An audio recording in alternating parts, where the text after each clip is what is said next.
How can I see my world is laid waste? How can I play with ringed hands? Where are my dead? Oh God, I seek them in every dunghill, in every heap of ashes. Oh, tell me where you are. So why did you both choose to take part in the Lessons from Auschwitz project? As someone who's half Polish, I've always been really interested in learning about World War II.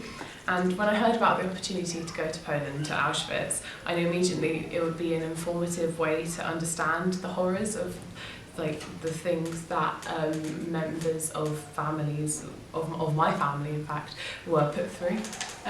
My granddad was always obsessed with the war, but mainly the planes, and so he spent our childhood going to Royal Air Force, but he never really looked at the Holocaust, if that makes sense. And then when I was signing up for this, my uncle told me that his mother-in-law, when she was in Brittany as a child, she would work for her father smuggling Jews. So she'd take little packages to the Jews to make sure they were okay, and then she had no idea what was going on, so she couldn't look in the bags, but she unknowingly had helped a lot of families get protection and food. And what kind of activities did you take part in on the day? So after a very early flight, we landed in Kraków Airport, which is in the south of Poland, and drove straight to Oświęcim, the town in which the Auschwitz camp is situated. And before making our way to the actual camp, we stopped off in the Jewish cemetery in the town, which to our surprise was actually locked when we got there, which we found out was because vandalism still took place in the cemetery, which is really quite upsetting. The cemetery itself was very derelict and deserted, with the graves, many of them falling apart.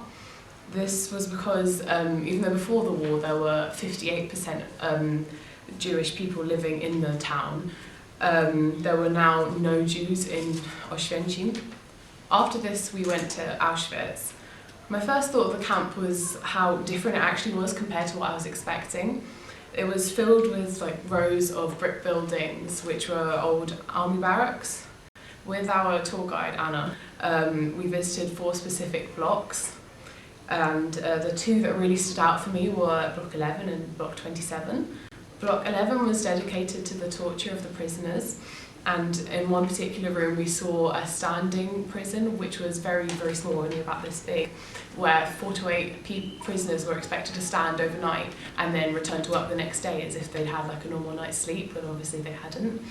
And Block 27 was more dedicated to the specific stories of prisoners, and there was one room which they had recreated drawings that children had drawn on the walls in Auschwitz, and they were just drawing what they could see, and there were some quite disturbing images.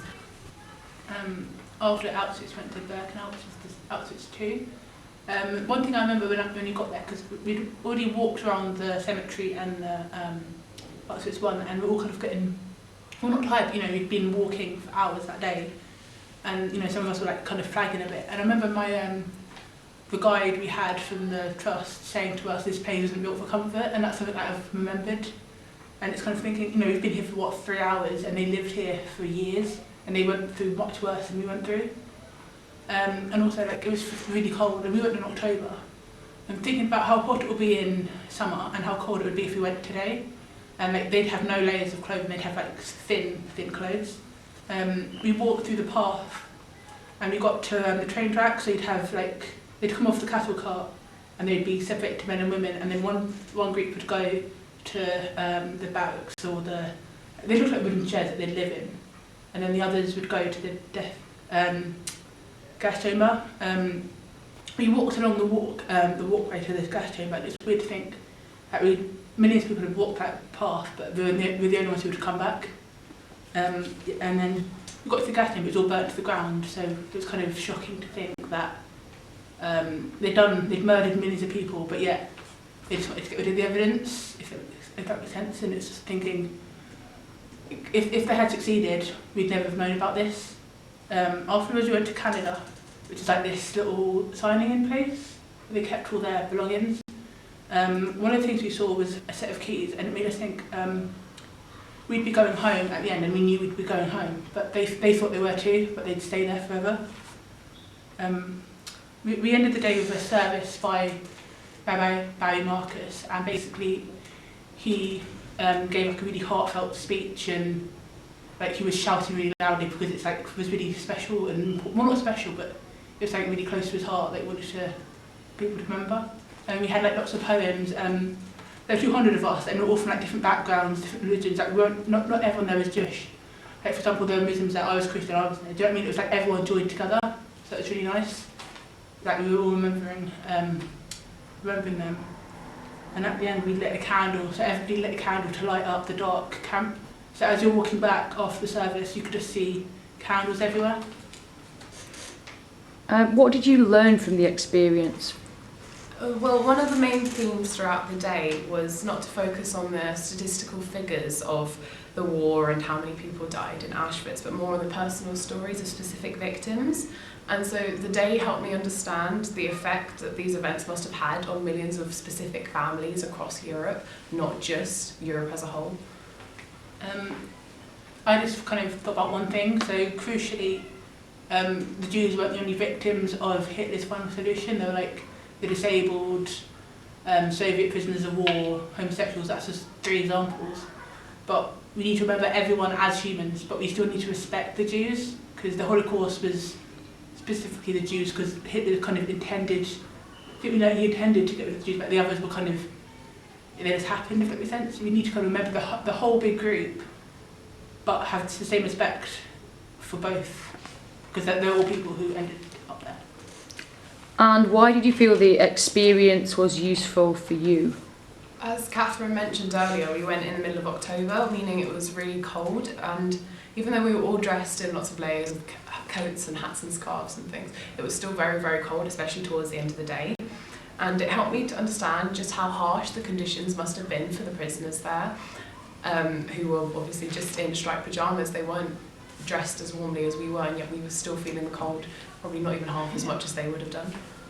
I think going there to see it, it was not what I expected, because when you learn it in a textbook, you see a picture and you see like, oh, this is where they died. Like, you don't really know much more about it, but it helps you kind of look past the facts, and you see the cases of hair, shoes, glass, that personal possessions, and you think, like, actually this is like a real person. Like it helps you relate to kind of, they like seeing their things, it humanises them a bit. And then there was a pair of like sandals, for example, that I noticed, and it helped you kind of imagine the person who would have worn them before they got there, and when they were like they were an ordinary person before it was all stripped away, and they had to wear striped pyjamas with shaved heads. And also the keys was another thing I mentioned earlier. That was the few things that stood out. And would you recommend taking part in the Lessons from Auschwitz project to other Year 12 and 13 students? I definitely would. I think it's a really awakening experience that really people should try and experience as much as they can, not even just from the lessons from Auschwitz course, but even just visiting Auschwitz themselves, but also other parts of Poland, because there is more to Poland than just death camps. I think it's important that loads of people from different backgrounds go, because you can be ignorant because it wasn't people that like you can associate with. And also I think you need to go with the right intentions. Like when we were there, I saw a couple taking a selfie outside one of the barracks. Like, why would you do that? Like, if you go there, you need to be prepared for what you're going to see, but you also need to respect that it's there. Okay, thank you. Barbara Stimler, a Holocaust survivor who was in Auschwitz from 1943 to 1944, followed by Pick Shaw and Bergen-Belsen. She was the sole survivor of her family. It was getting lighter. I could see there were like blocks, and a girl coming from a block. She has no shoes, she has no hair, her dress is far above the knee. I thought maybe this block, maybe some children.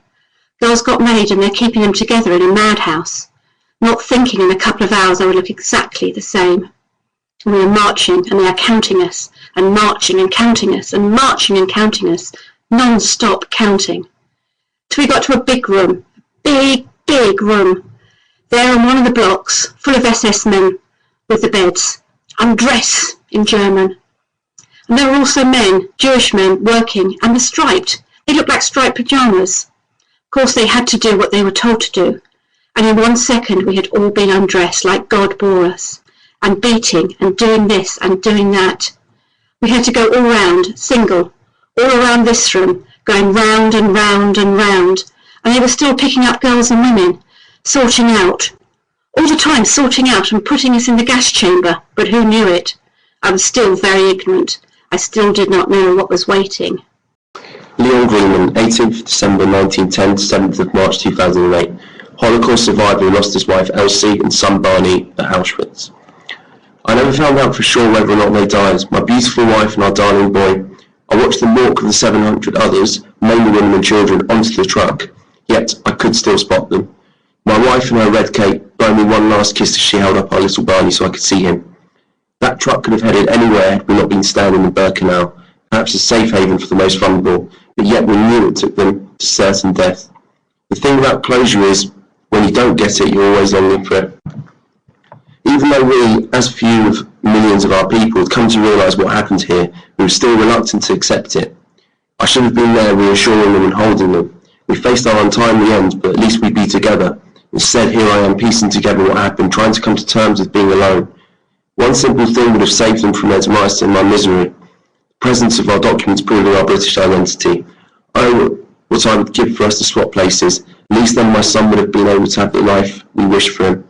I wouldn't have minded my wife remarrying to give my son a father figure. If only, if only. Remember only that I was innocent, and just like you, mortal on that day, I too had a face marked by rage, by pity and joy, quite simply a human face.